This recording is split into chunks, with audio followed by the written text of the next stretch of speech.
think people, I think they haven't realized that that they're gonna need to sell.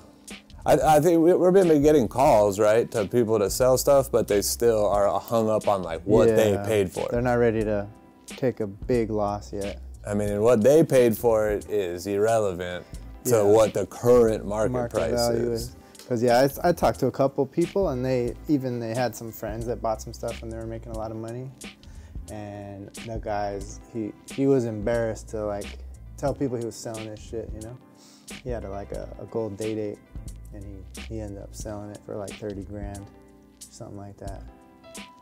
Somebody told me, and somebody else would have bought it, but you know, he just wanted to keep it quiet or something. Or some people just like, if you paid 50 grand for a watch and now it's 30, tough to swallow. But if you need money, yeah, I mean, you might as well sell it now, take an L, get that money back, and start doing something with it than sitting around waiting for that market to go back up, because it's never going back up to that high. I mean, it's been stable, but it still seems like it's slipping lower. Well, mostly stuff's all down all around, I think, too. Yeah, stocks, vintage cars, shoes. But it is, if you have money and you were prepared for a dip, then it's a great time to buy some vintage watches. Yeah, vintage is down. Kind of in the toilet. They're pretty low. Like, stuff still moves, but it needs to be like a perfect example, like box paper, super minty, unpolished, correct band, correct everything. Like dial has to be correct for the serial number. That stuff seems like, I think that'll make a comeback. It's those like put together project pieces that, I mean, they're done right now. I don't know if they're ever coming back. Like, you know, a cheap entry-level vintage piece that's not all correct, I don't see that value.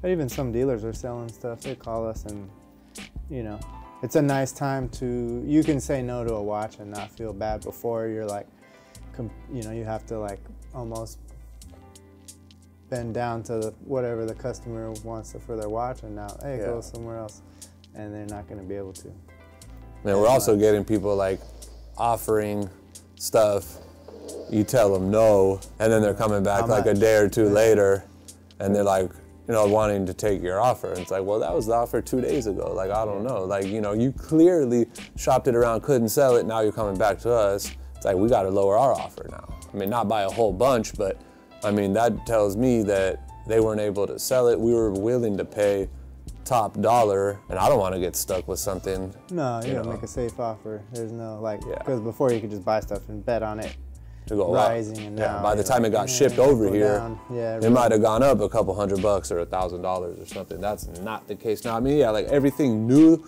and bigger that we've been offered, make sure it has a home. For, you know, before it's not getting stocked. Like, we're not just throwing it in the safe like, oh yeah, we'll find the customer later. It's like, no, this is being purchased and it's going somewhere, make a small profit, but you know, keep it moving, you know? Yeah, I think that there's probably, we're at the point where we're getting more calls, people selling stuff, and then maybe, I don't know, 2-3 months.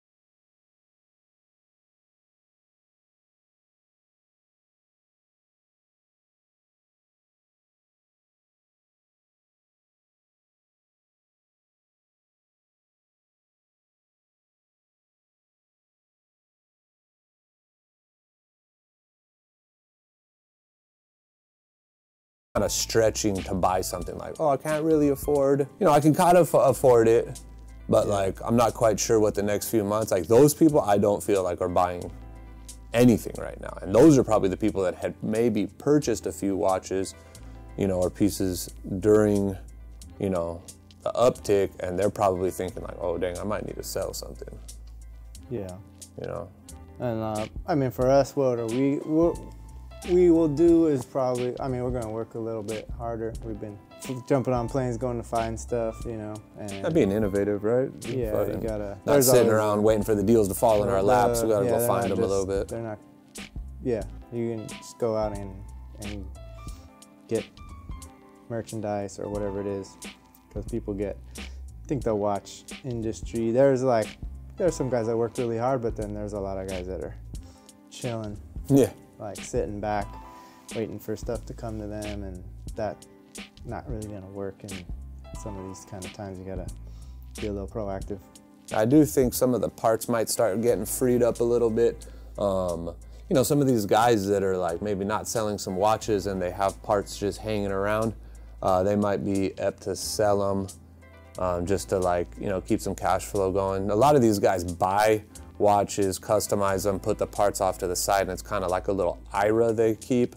And so, like, since we do sell a lot of dials, parts, bands, bezels, inserts, all that stuff, it's like, I think if we, you know, make the right calls and go see the right people, some of those people might be, you know, a little more motivated to sell. Oh, we did get a big little tray of stuff, maybe what, 50K or so worth of stuff, and someone needed to, you know, make payroll, and they're slow, and it's like they got all this. Well, I mean, we tried to buy that stuff before, like a couple months, and then when we got the call, we're like, oh, now he needs to sell. So now it's like we're making the offer. You know, as if today's market, we would have paid. We would have paid more. 15% more, 20% more at that time.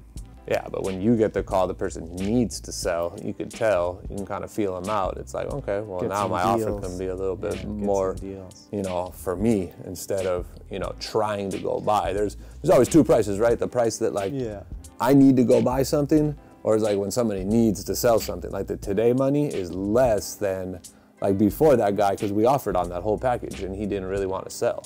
Yeah, hold on to it. All right, now. Okay, like, and then, hey, you know, I need to sell this stuff. Okay, yeah, come on down. So hopefully some of that stuff frees up and we get some cool stuff, because I don't know, the last time that was really slow was probably like in, what's that, 09 to 2013. It was, that was before people were selling, you know. That was like housing market was crashing. Everybody's, you know, mortgages were upside down. I mean, I don't think that's not going to happen, because the variable loans and stuff are not even a factor anymore. Everybody's got it. For the most part, people has fixed rates. But I don't know. I think some of they're not blowing money though. But some of these people aren't. They're doing all right. Most of these guys in the watch business, you would think, you know, but you never know. But a lot of stuff will start coming out. The parts is kind of like the last stuff that comes out, and if people have it, they're just sitting on it. Then we can, you know, make an opportunity. And we're not in anything. What we got out of all our stuff that was super heavy, upside down. Yeah, just like see you later and move on from it, and or waiting for something to go up. That's unrealistic unless you're doing, you know, a 20-year sleeper or something. That's not really in the position to do that. That's silly. So that's it for now. We're gonna go, what are we gonna do? Sell some non-quicks for some dials. We're selling a few non-quick Datejust heads that are sitting on our desk. We cleared probably $12,000 worth of fecal matter in our drawer and on our desk, and we're gonna go trade it in for some nice dials and parts. So moving the dead money into something that's gonna move. It's surprising how much stuff that you can accumulate from every day, just whatever, taking out a dial, a link, or whatever it is, and you just all of a sudden have a drawer full of nonsense, and it needs to go up, otherwise it's just sitting around collecting dust. All right, let us know what you guys think. If you guys liked this part of this episode, if you guys didn't, also let us know, and comment below. Give us some feedback if there's anything that you want us to talk about, or you know, any ideas that you guys have or questions, and then we'll do our best to get them answered, and, you know, let you guys know our thoughts. Thank you.